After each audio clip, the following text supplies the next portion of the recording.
The ring left her hand and found air, then gravity, then marble.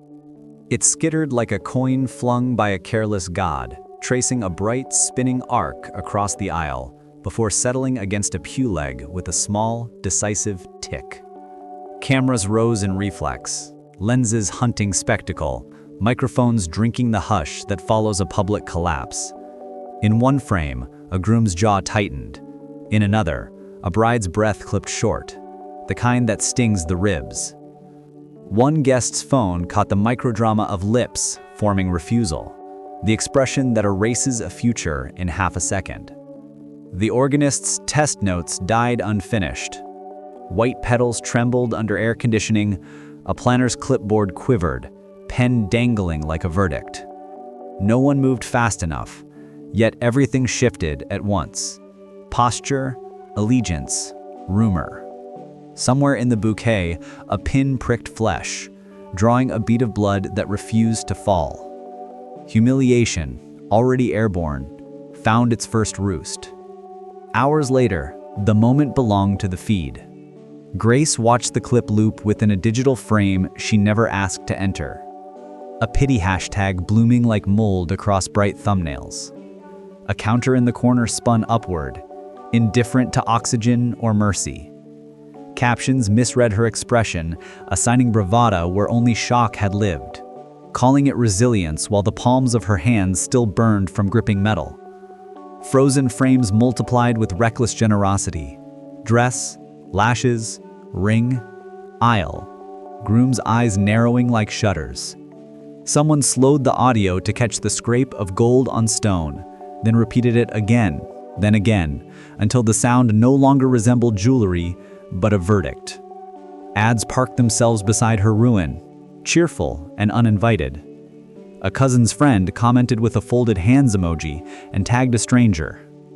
The algorithm learned the scent of her, then asked for more. And more arrived, because humiliation travels faster than kindness. Paper replaced pixels in the church lobby. An accountant with polite eyes and practiced neutrality slid an envelope across polished oak, each line a tally of moments that never happened. Sanctuary preparation charged by the hour, quartet retainer non-refundable, floral installation with premium stems listed in varieties and prices that blushed at their own extravagance, linen handling, chair rental, battery replacements for microphones that successfully failed. A gratuity field suggested generosity toward a day that had already taken plenty. The figure at the bottom wore 2 decimals like a smirk. Grace folded the sheet once, then again, until the ink bled through and numbers shadowed the cream stock like bruises under makeup. Behind her, laughter rose from a side room where volunteers reset tables for a different gathering.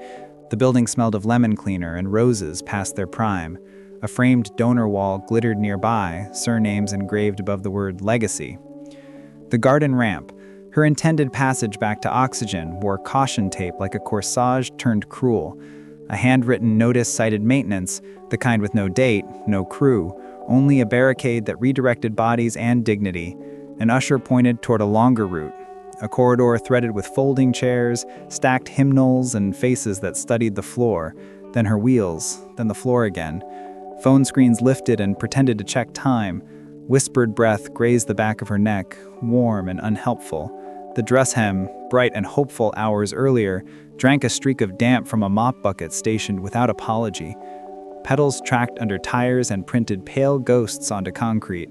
A door propped with a wastebasket held just enough space to pass, carving lace against plastic with a faint, impatient hiss. Somewhere beyond the tape, roses moved in the wind and made no sound at all. The sound reached him before the sight. It moved through the spring air with a texture he recognized from other thresholds, the jagged breathing that marks a person trying not to vanish. Caleb guided his daughter to the side entrance and mapped the distance from innocence to impact, then crossed it alone. The garden, dressed for celebration, had become a spill of white against damp stone, petals flecked with grit, a train draped like snowfall interrupted. The woman at the center of it all sat inside a storm that had organized itself into posture, shoulders folded, jaw clenched, hands locked around rims as if friction could prevent history. She hadn't heard his steps yet. A robin hopped near the base of a wrought iron bench, pecked at nothing, and fled. Above the hedge, the church spire pretended stability. Caleb paused at the edge of her perimeter and let the quiet announce him. He lowered himself until knees found gravel and suit pants learned dust, bringing his gaze to a place that did not require her to look up. Silence did its best work here, displacing advice, postponing platitudes, admitting the injury without auditing it. Mascara lifted off her skin onto lace in thin black echoes, a record of tears preserved by fabric more honestly than photographs. The dress, built for walking, now bent itself to wheels with the stubborn grace of material it wants to survive. He noticed the detail others had missed.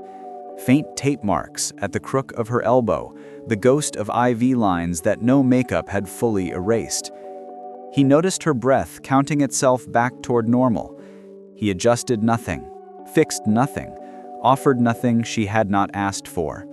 Presence became its own act, a quiet refusal to let a stranger carry the weight of public ruin alone. Soft footsteps cut the hush, then a small body folded to the grass with ceremony only children can invent under pressure. A 6-year-old's hands gathered petals into a clumsy bouquet and presented them with an earnestness that outshone symmetry. A tiny hair elastic, pink and determined, secured the stems without asking permission from florists or tradition. The child's eyes studied the woman's face without flinching, measuring not damage but distance from a smile, and judged it worth closing. The wheelchair, which adults treated like punctuation, became to the child simply a chair that rolled and a lap that could hold flowers. Somewhere, a sparrow interrupted with a frantic, joyful argument against sorrow. A breeze lifted the veil and set it free for a heartbeat, then returned it with care. The tableau shifted toward survivable. Protocol, in this garden, no longer belonged to programs or planners. It belonged to kindness that didn't rehearse. Inside, amplification surrendered at the exact moment truth attempted an exit. A portable microphone blinked green, then died with theatrical timing, leaving a room full of witnesses to interpret silence as spectacle. The coordinator's clipboard scratched new notations across an already bruised schedule. A volunteer tapped cables, coaxed batteries, performed rituals of revival that worked for everything except dignity. Lips moved. The room watched cadence without content, filling blanks with assumptions polished by gossip. The dress rustled against metal, a soft percussive track beneath frustration. The air kept smelling of lilies, as if the flowers insisted on the original plan. A video screen on the wall froze in a frame where two people used to be a promise. The back row discovered the joy of whispering. In the doorway, a child passed a petal crown through to the person who needed it. Technology's refusal accidentally curated a better message: presence over explanation. Outside again, the world returned to scales that made sense.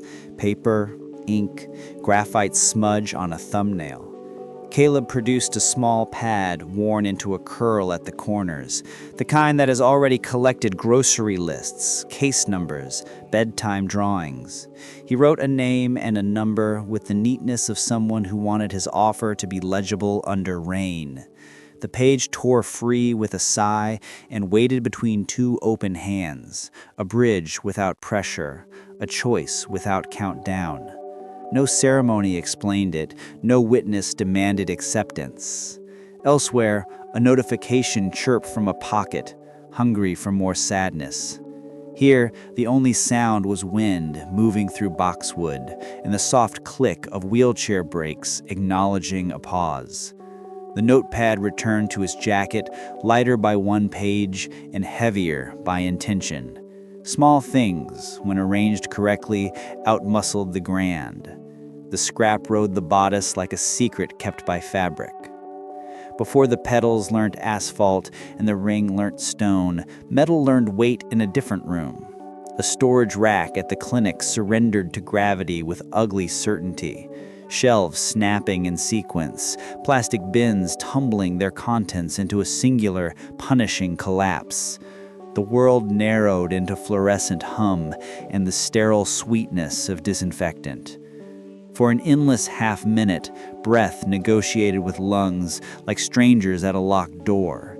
Hands appeared, voices counted, and a ceiling tile became the only sky available. Later, in a hallway that refused to blink, a diagnosis arranged itself in numbers and letters that sounded like coordinates to a future mapped out without permission. Grace memorized exit signs instead because leaving had become a science. Tape pressed into skin at precise angles, leaving little geometries she would carry long after adhesive surrendered. A clock respected its minutes, while her life, quiet and obedient until then, split into before and after. Metal complained before it failed. In the clinic's back room, a tall unit shivered under the quiet arithmetic of weight, then pivoted its surrender along a diagonal that sliced the afternoon in half.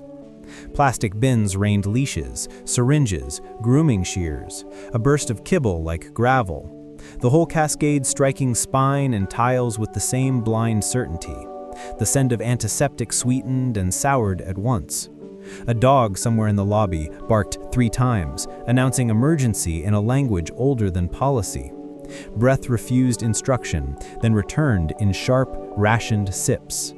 Ceilings became sky, fluorescent ballast became sun, blue gloves pressed into focus, a watch face trembled, a pen rolled until a shoe stopped it. Numbers arrived later, heavy and specialized, the kind of map that redraws home without moving walls. Tape-kissed skin in tidy geometry, pain established borders, stillness accepted a passport. In the middle of it, courage chose quiet. Hospital's worship routine. Morning rounds clicked by with the metronome of wheels and soft-soled shoes, charts stacked like thin biographies at the foot of beds. On day 2, an extra chair scraped closer, then stayed. Hands that did not belong to nurses learned the choreography of straws, blankets, doorway buttons, and elevator panels that required firm insistence. A ring strung on a chain tapped a sternum with each forward lean, a private bell tolling in tension. Cameras on well-wishers' phones framed courage, posting filtered exhibits of steadiness to timelines that never admit recoil. Vendor emails shifted dates with polite fonts, deposits drifted into the future, as if time could be escrowed. The word "we" began to appear in texts, on sticky notes, in messages to parents and planners, a pronoun promoted to armor. It sounded generous until repetition revealed math, a partnership promising interest payments in labor, patience, and performance under observation. Calligraphy softened the blow. The Save the Day transformed into a promise to try again, stamped in gold leaf that refused to tarnish under fingertips, smelling faintly of hospital soap. Naomi arrived with the tenderness of a sister who knows where to place bobby pins so they do not pinch. Roses threaded hair with the deftness of someone installing courage, strand by strand. The apartment learned new routes for old tasks. Measuring tape stretched across thresholds, doormats traded for low-pile practicality, rugs consigned to closets. Friends practiced the art of bright voices and loaded casseroles, bravery portioned beneath foil. The dress lingered like weather in the corner, a storm on a padded hanger, lace whispering contingencies each time the closet exhaled. Postponement offered the appearance of mercy, a calendar pretending that grief becomes smaller when moved a few boxes to the right. In truth, it remained exactly its size, but now wore nicer fonts. Love erodes quietly when it chooses to. An elevator's mirrored wall documented a hand that used to intertwine with another, relinquishing the reflex at the threshold between floors. A grateful laugh arrived half a second too late when wheel grease smudged cuff and conscience. In restaurants, chairs were rearranged with a little too much precision, a fragile geometry drafted to keep the view beautiful and the work invisible. A jacket once offered to shoulders became a folded accessory placed nearby, a gesture rehearsed for witnesses, not weather. Hands that had learned to push now hovered, pretending to ask consent while hoping to be excused. Calendar invites shifted from we to I in small, deniable increments. The nightstand collected unopened pamphlets about accessibility like unread apologies. Nothing catastrophic announced the turning. The heart excels at withdrawing in coins instead of bills, until the jar looks impressively full and purchases nothing that matters. Preparation insisted on perfection, as if straight lines could persuade fate. The coordinator paced distances with a tape measure, aligning chairs with an eye that punished even an inch of rebellion. Candles were arranged into symmetrical warmth. Their unlit wicks promised gentleness with the zeal of recruits. In the bridal room, the gown learned the physics of transfer. Fabric sliding over polypropylene with patient practice, a partnership between couture and torque. Makeup artists treated tears as technical challenges, not moral ones, coaxing water to bead where it could be blotted without trace. Musicians tuned an optimism that sounded like polished wood and ambition. Accessibility routes were diagrammed on paper, arrows curving neatly around obstacles that would later develop legs and wander. The rehearsal video, shot on a phone for later review, caught steadiness from the right angles. Off-camera, wrists trembled, then steadied. The mirror, brutal and honest, reflected someone refusing to disappear. The message drafted itself in margins long before it searched for courage.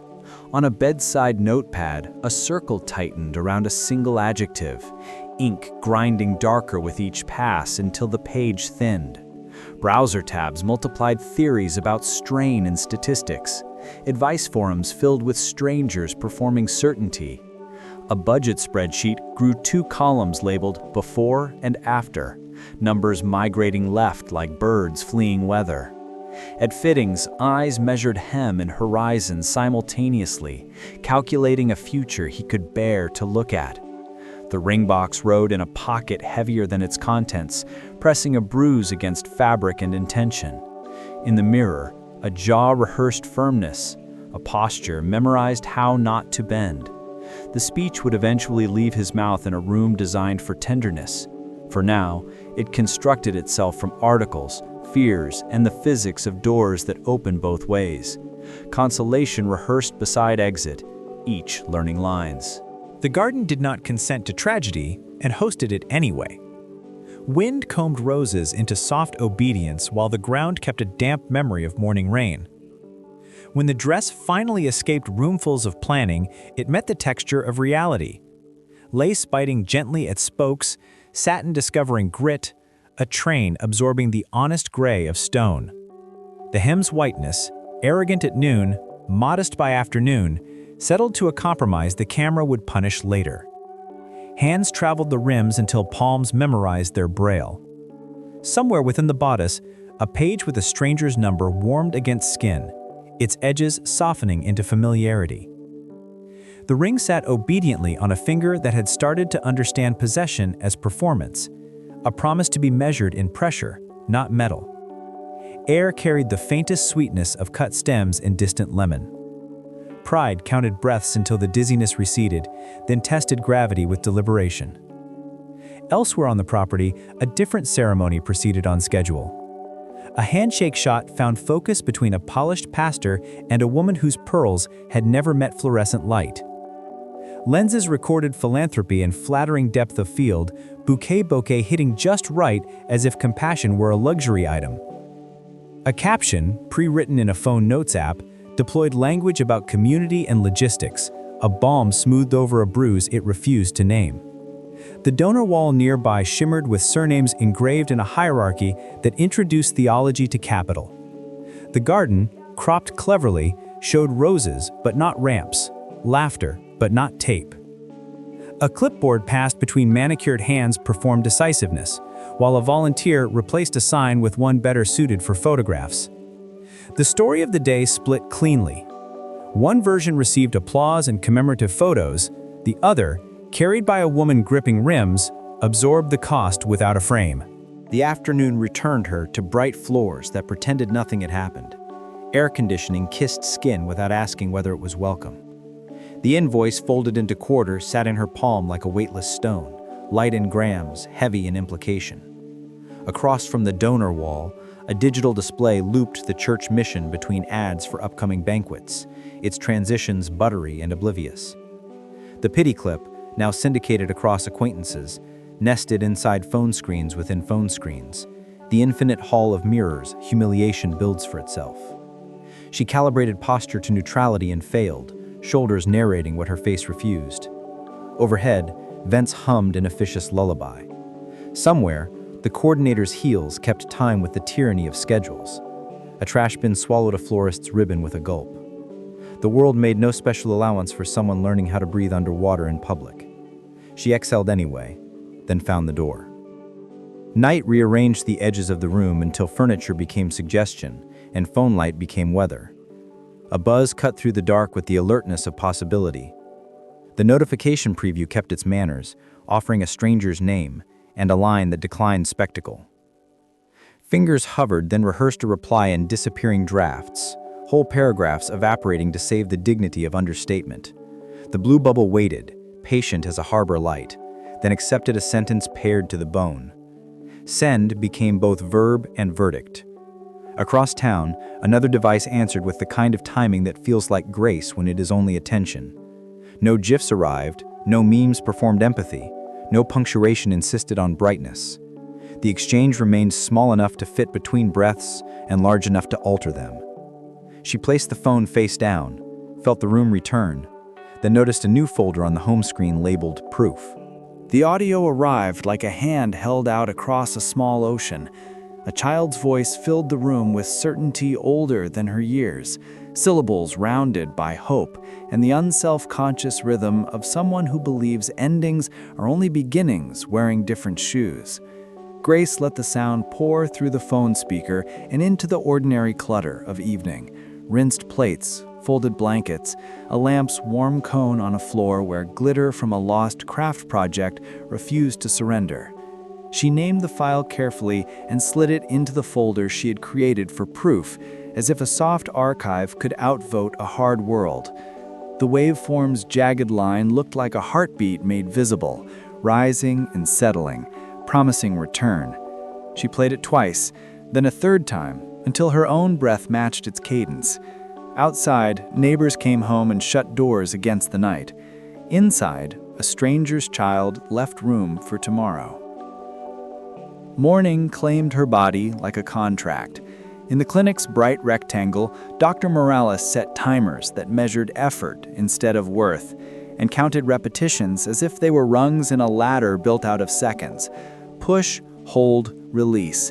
The sequence carved new pathways where impulses had gone silent, teaching muscles and mind to negotiate terms. Rims bit skin with the familiar ache of progress. Wrist braces left faint crosshatch patterns that read like secret script. Mirrors refused flattery and demanded form. Breath synchronized to metronomes and encouragement that never tipped into pity. Between sets, a water bottle leaned against a folded towel. Sweat salted determination, and a clock's red hand slid forward with honest indifference. Out the window, delivery trucks reversed to beeps that sounded like warnings and promises at once. When the session ended, she rolled to the door steadier than she'd entered. The world, unchanged, still fit differently. Humiliation found paper, a logo, and certified edges. The courier's envelope weighed almost nothing, yet bent the afternoon toward insult, its contents written in a dialect of law that translated grief into ledger items. A date, an appraisal figure, a list of costs that had ballooned without mercy, and a directive that mistook finality for fairness. The signature at the bottom looped with confidence. The ring on her dresser stared from its velvet geography, a small planet with its own indifferent orbit. She read the paragraphs once, then again, absorbing their architecture, polite menace anchored by numbered clauses. Somewhere in the hallway, a neighbor's radio announced weather that would not cooperate. She folded the pages into thirds, slid them back into their sleeve, and chose a drawer where they would not ambush morning. Outside, a lift engine coughed to life. Inside, a different engine turned over, quiet but awake.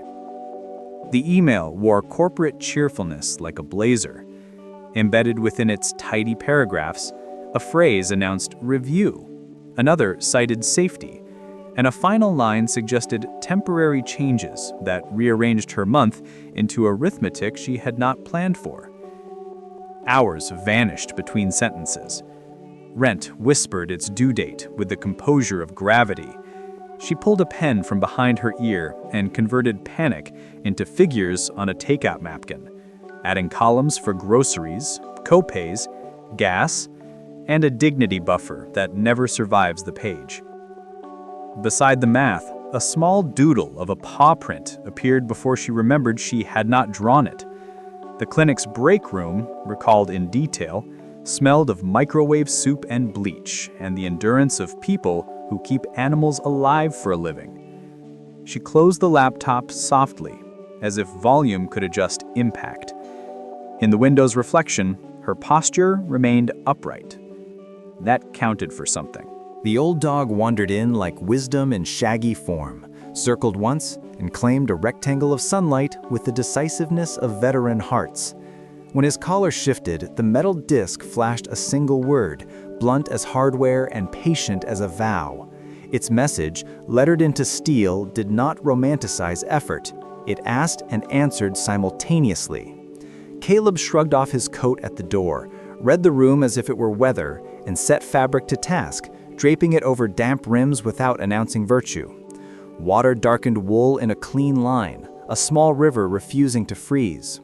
On the table, the napkin budget waited for courage to join arithmetic.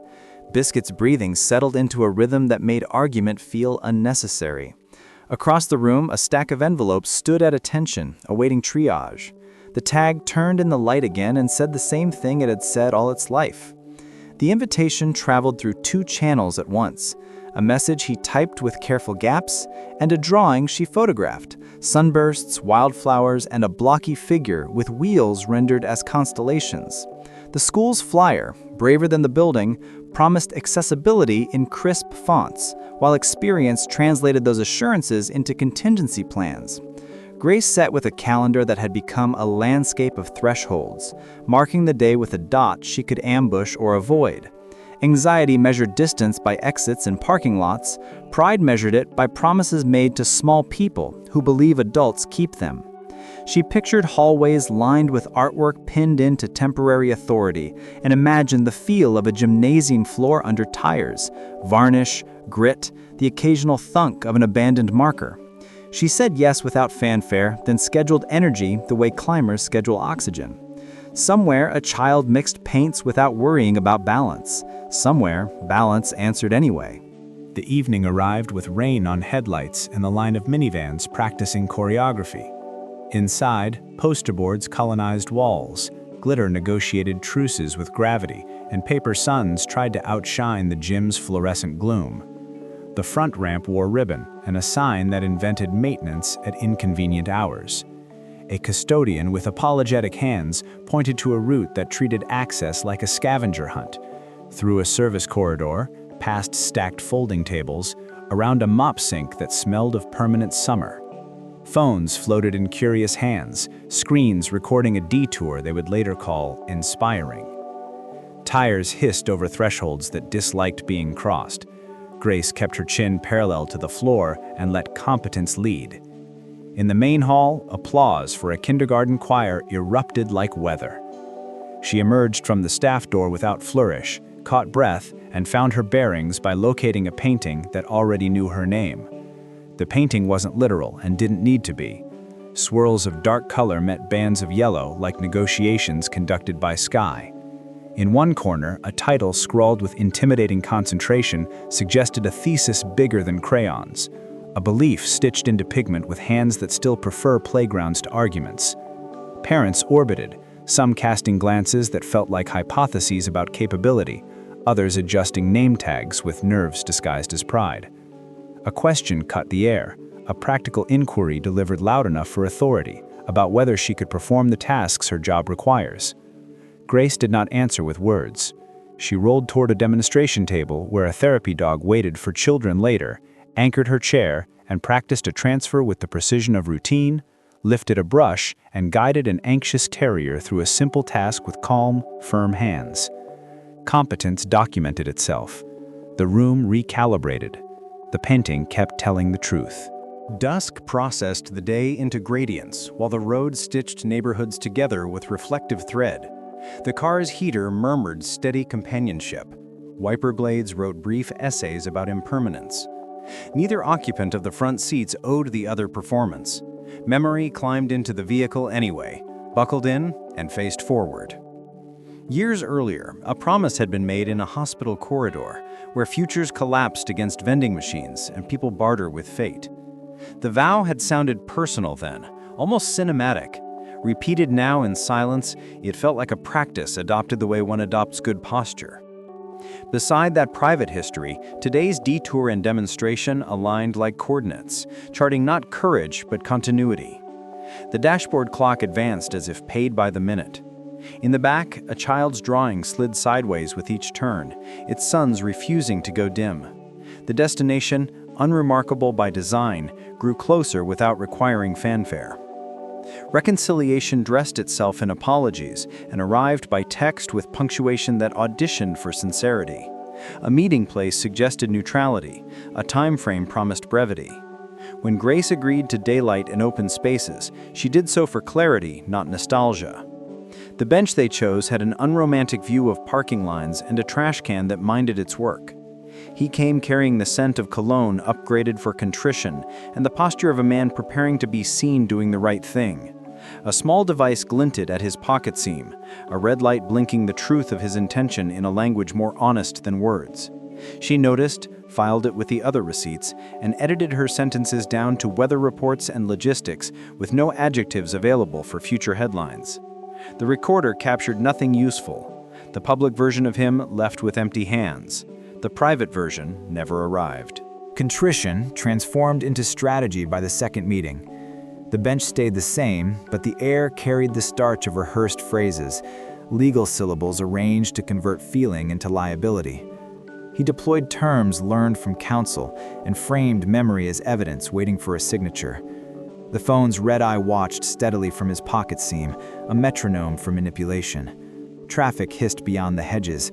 A freight train dragged its iron tail somewhere unseen, underlining every attempt to extract a confession that would play well in court. Grace answered with weather, schedules, and neutral facts, a vocabulary scrubbed of adjectives, a surface smooth enough to deny traction.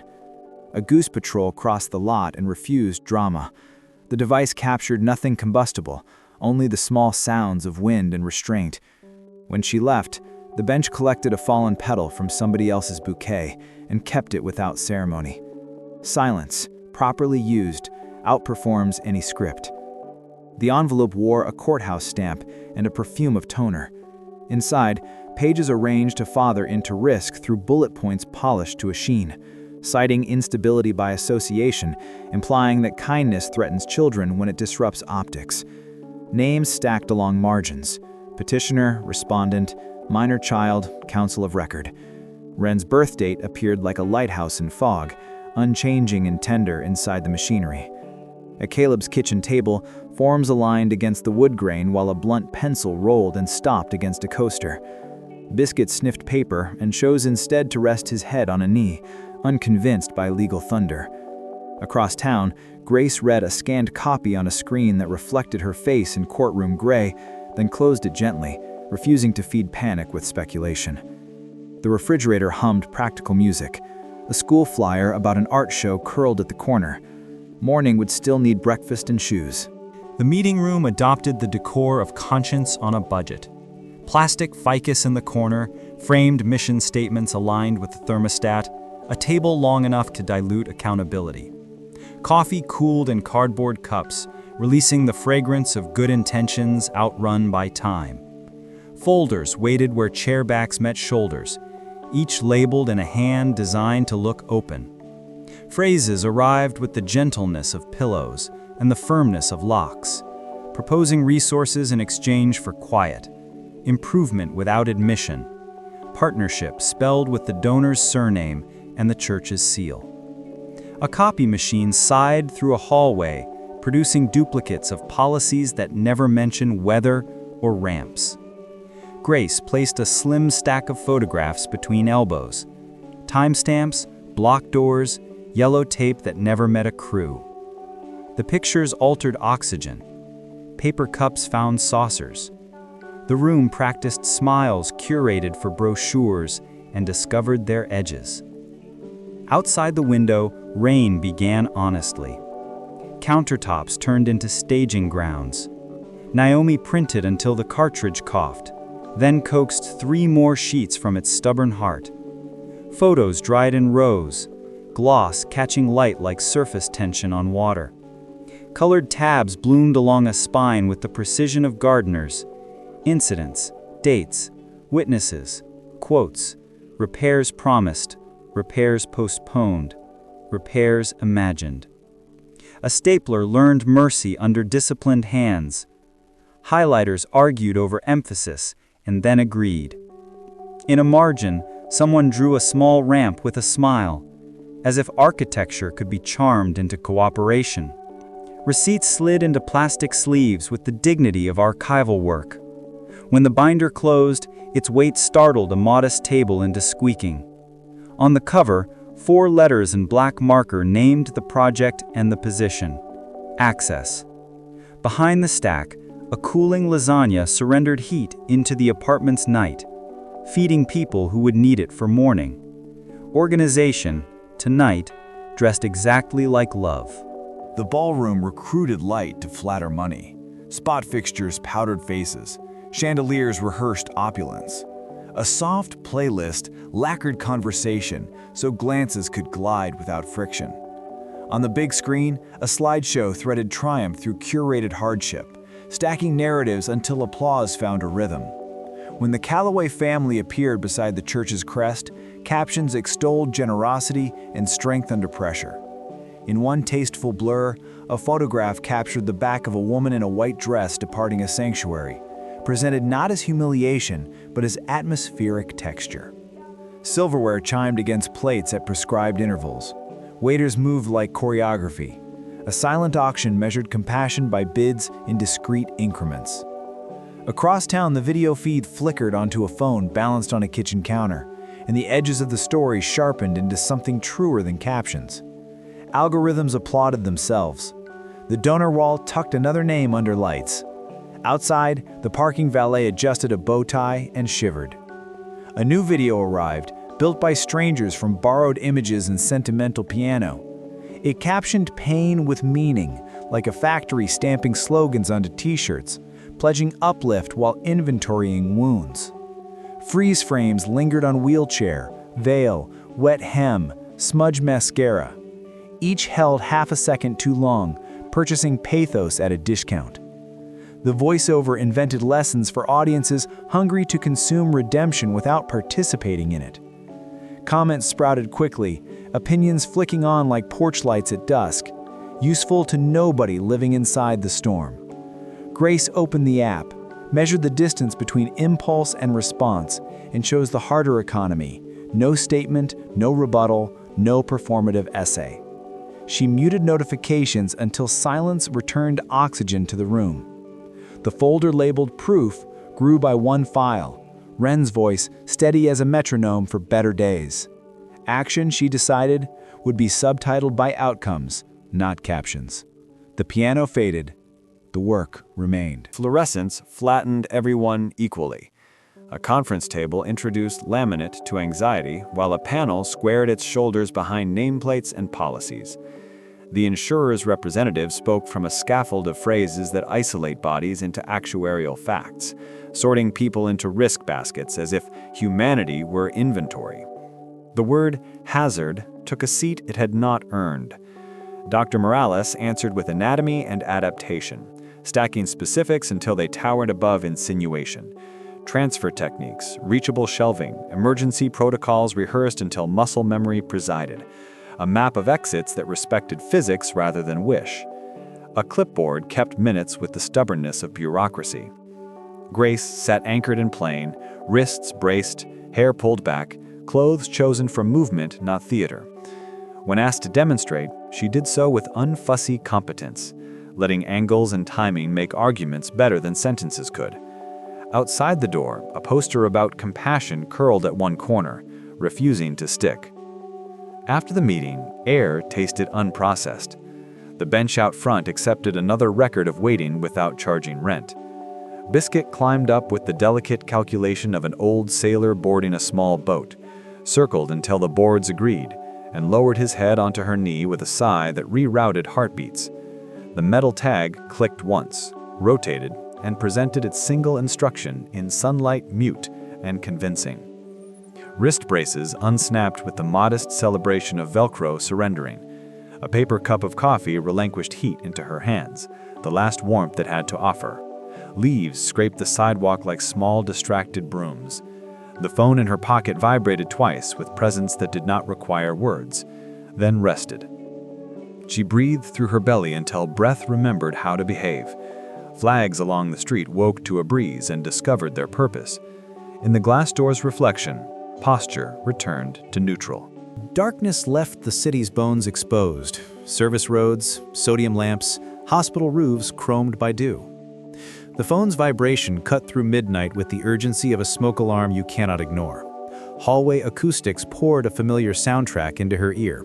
Rubber soles, monitor chatter, the hush that settles when stakes announce themselves. Motion began before thought assembled committees. The wheelchair bag received its pre-packed logic: charger, chapstick, granola, insurance card, hair tie, as if readiness could muscle fear into order. A rideshare sided the curb. The driver's dashboard spilled a blue tide across vinyl. Streetlights punched holes in the route and stitched them shut again behind the car. At the entrance, disinfectant met automatic doors and took hands. Elevators counted floors with that detached courtesy institutions love. A nurse's ID badge flashed past in a small orbit of competence. Somewhere, behind a partition, life fought its quiet, practiced war. Morning arrived first in reflections on waxed linoleum, then in slats across waiting room chairs, and finally on the faces of people who had not slept but would insist they had. Vending machines rehearsed generosity in blinking lights and sugar. Coffee decanted into paper cups tasted like effort rather than comfort. A pediatric unit door opened and closed with the gravity of a curtain on a stage where nobody wants to perform.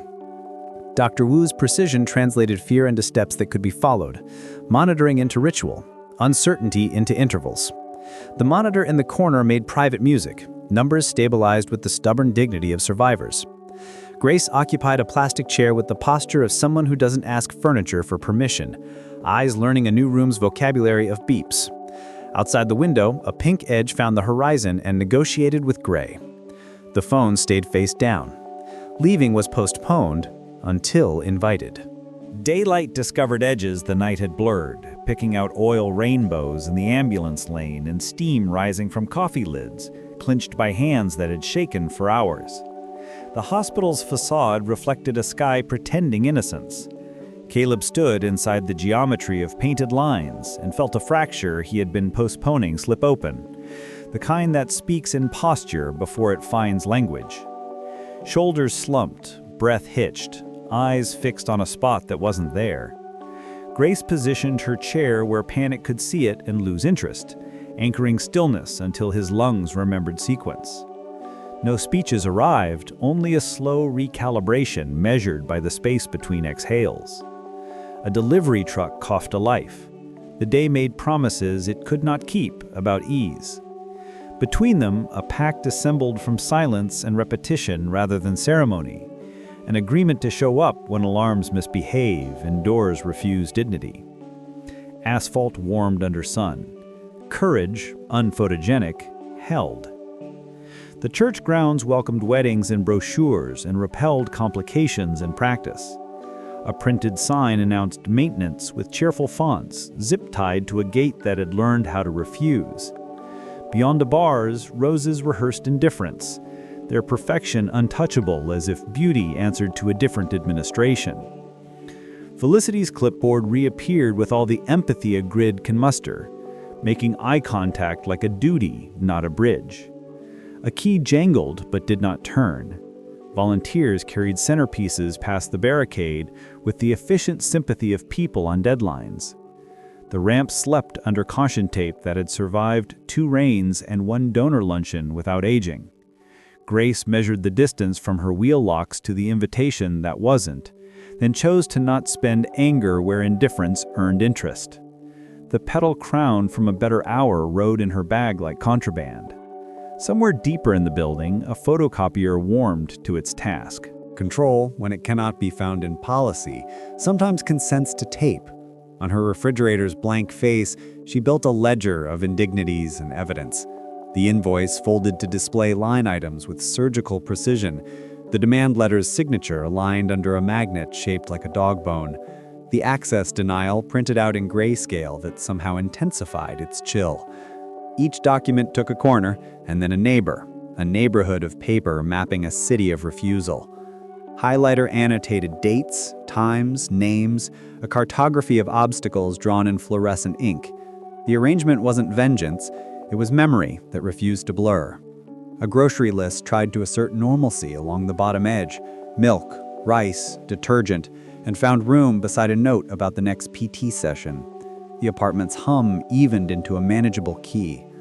Under the receipts, a small photo of Wren's paintings steadied the whole composition like an anchor. The public building introduced itself with metal detectors and helpful arrows, then revealed preferences in subtler signage. A clean, guarded elevator accepted keycards from people labeled family, its doors whispering shut with soft privilege. A printed notice redirected everyone else toward stairs that creaked under institutional paint, a descent perfumed by lemon cleanser and the ghost of old lunch. An accessibility icon pointed sideways to a corridor that added minutes and humiliation in equal measure. Hallway carpet hid stains like a professional, and framed prints of local landmarks performed civic pride while the architecture performed hierarchy. Grace studied the map with a technician's eye, translating icons into distances, outages into workarounds, calendars into fuel. The clerk's window hosted a bowl of free pens tethered by strings that didn't quite reach. Fluorescent light flattened everyone into the same complexion of bureaucracy. Somewhere behind a door, a printer ratcheted paper into statements about who belongs. The corridor carried perfume before it carried footsteps, a citrus bite bright enough to announce strategy. Brooke's arrival arranged the air into a tableau meant for observers. Straight spine, controlled gaze, pieces of hair disciplined into symmetry, a folder spine cradled like proof. The smile chosen for public spaces performed benevolence while auditing the room for shadows. No words were necessary to deliver the thesis that proximity equals instability. Posture edited the narrative on contact. A phone hovered in a hand at rest, camera lens dark but available, the promise of witness disciplining everyone nearby. Grace held neutrality the way a dancer holds balance, muscles engaged beneath stillness, refusing the invitation to respond to subtext with explanation. A deputy passed with keys singing against hip.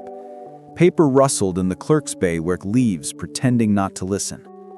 The perfume receded toward an elevator that recognized cards. The message stayed to do its work. Protectiveness rehearsed sacrifice in Caleb's kitchen, assembling arguments that wore good intentions and bad outcomes like layers. A draft text explained distance for the sake of optics and steadier schedules, punctuated with assurances that misnamed absence as strategy. The cursor blinked, until the screen dimmed, then brightened stubbornly, as if the device refused to collude. On the table, a custody packet rested against the lunchbox stenciled with rockets, both artifacts of futures that require adults to choose well.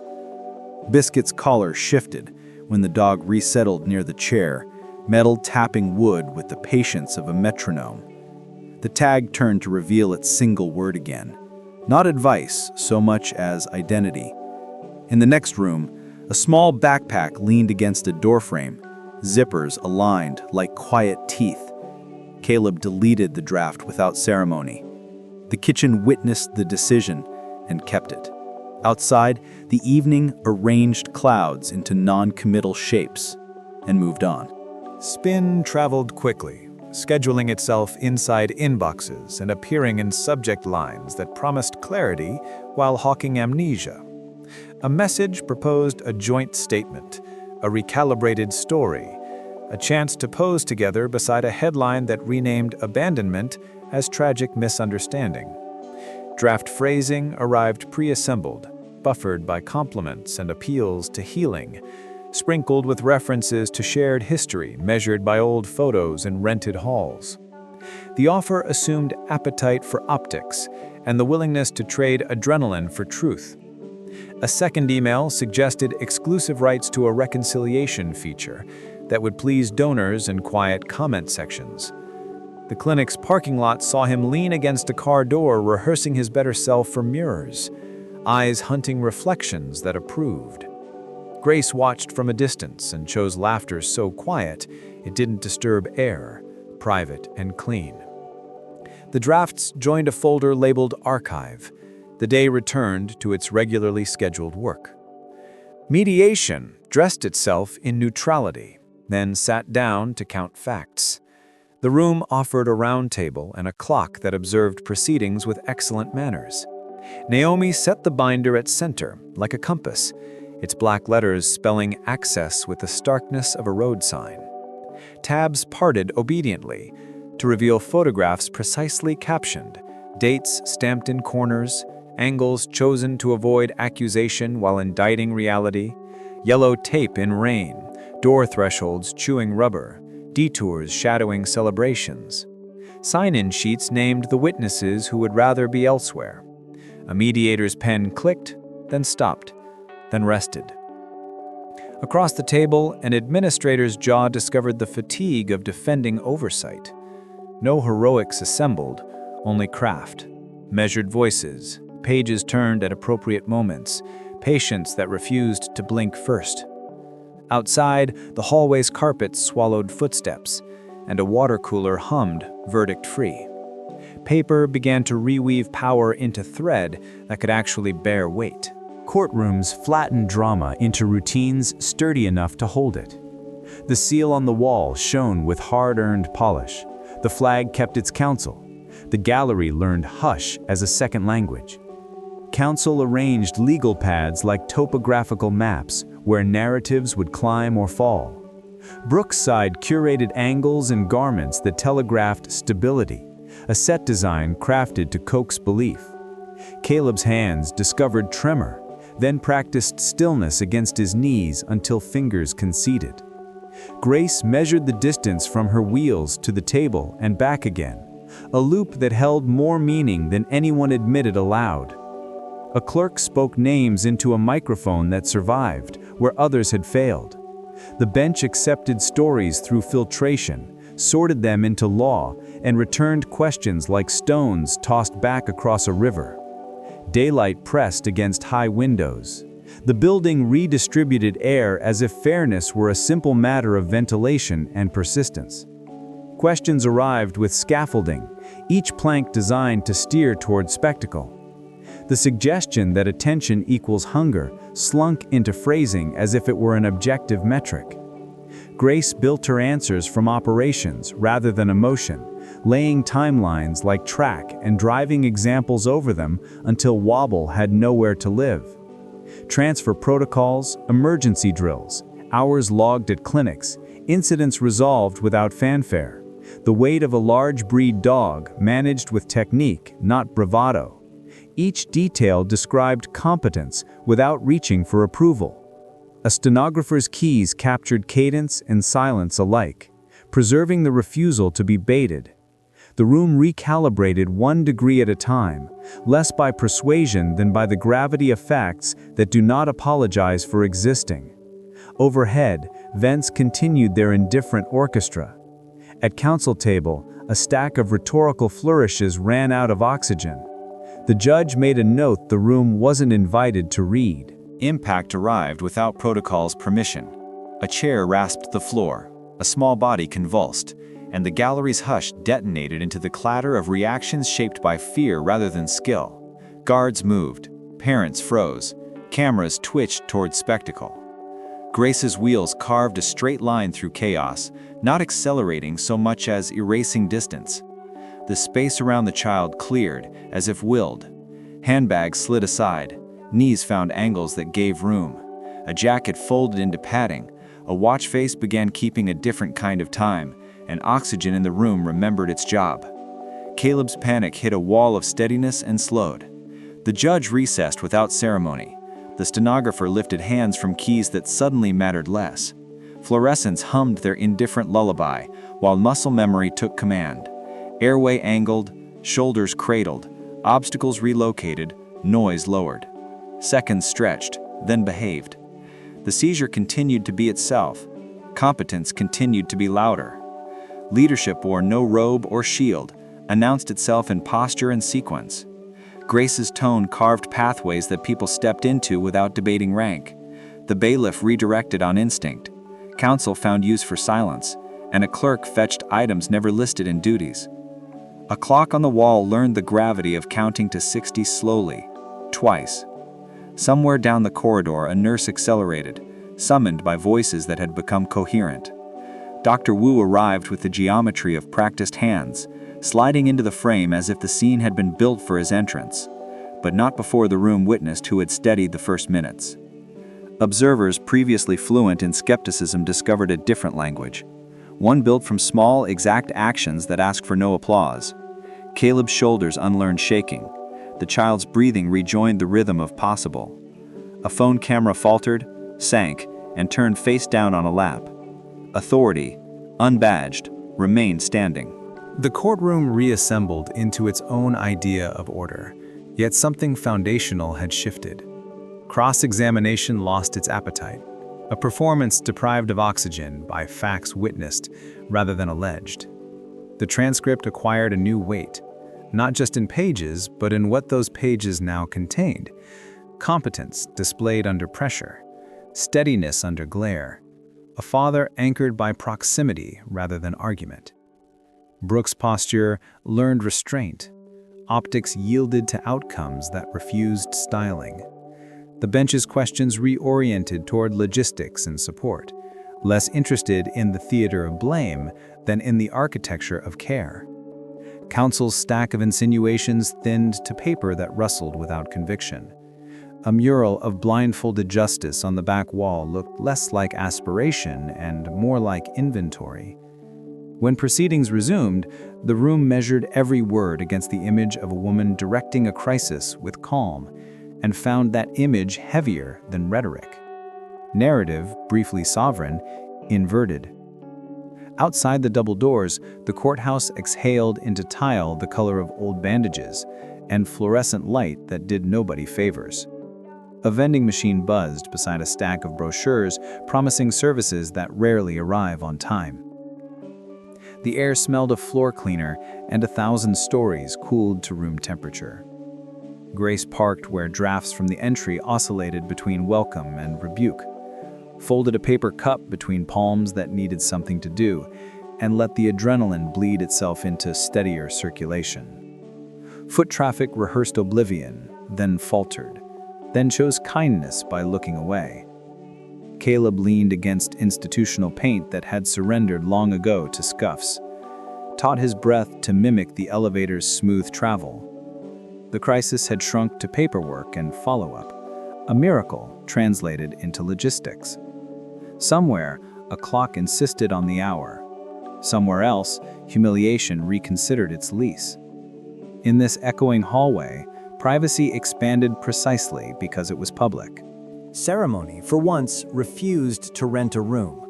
It arrived as gravity and knee, as posture lowered until gaze met on ground that did not tilt. No ring flashed, no photographer mined angles, no script made promises rhyme.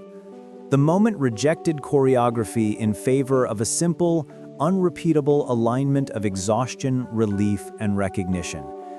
The building's hum set a metronome nobody heard.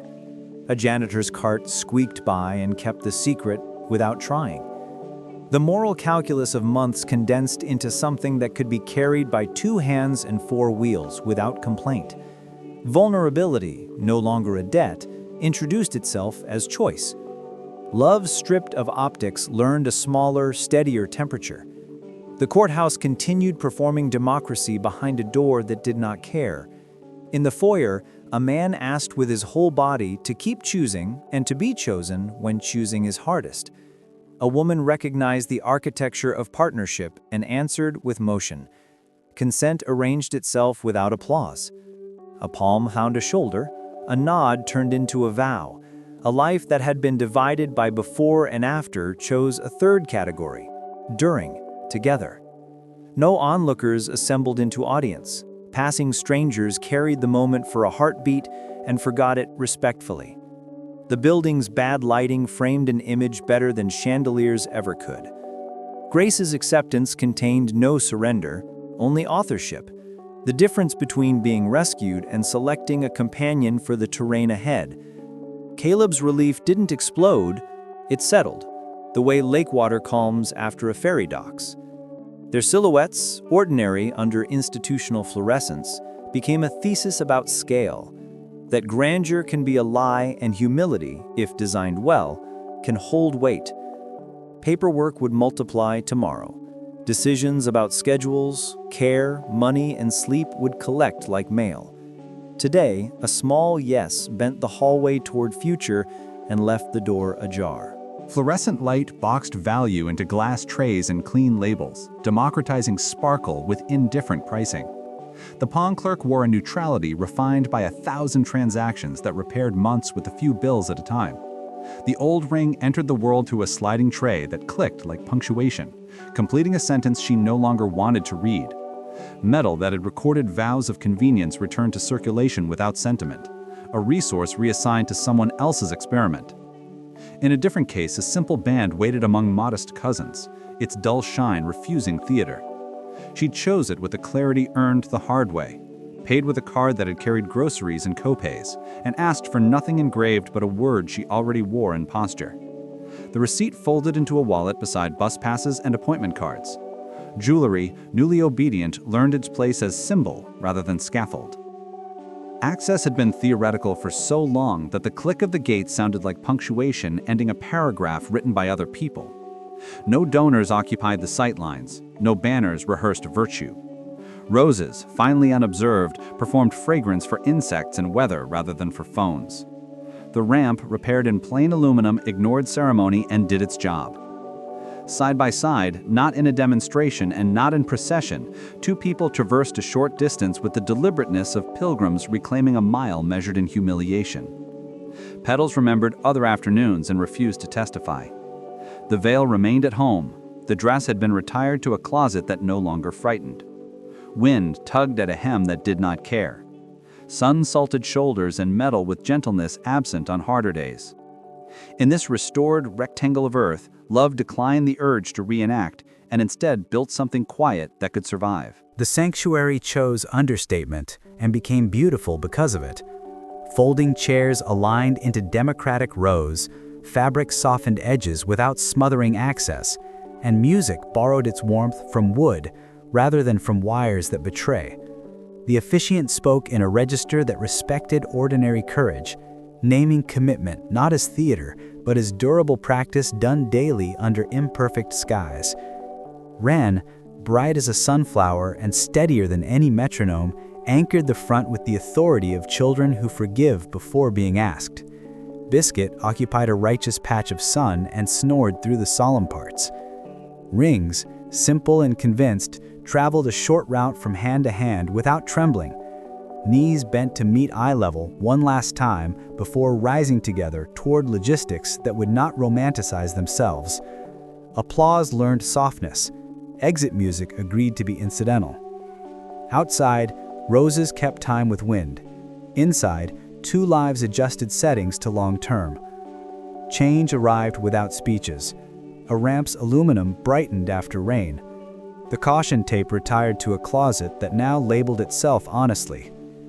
The church bulletin included a paragraph about access that didn't beg applause. At the clinic, hours reappeared on a schedule board written in dry erase confidence. A notice about adaptations moved from provisional to permanent. The custody calendar stabilized into a pattern that fed school mornings rather than court dates. The viral edit sank beneath heavier content: science projects, dog photos, recipes that failed beautifully, small victories posted with stingy captions. The refrigerator shed its paper armor one sheet at a time until the photo of Ren's painting was all that remained, a flag for an embassy that stayed open through storms. In a parking lot after rain, a coat again found wet rims and made them livable. A metal tag tapped against a collar, insistent as ever, and kept meaning it.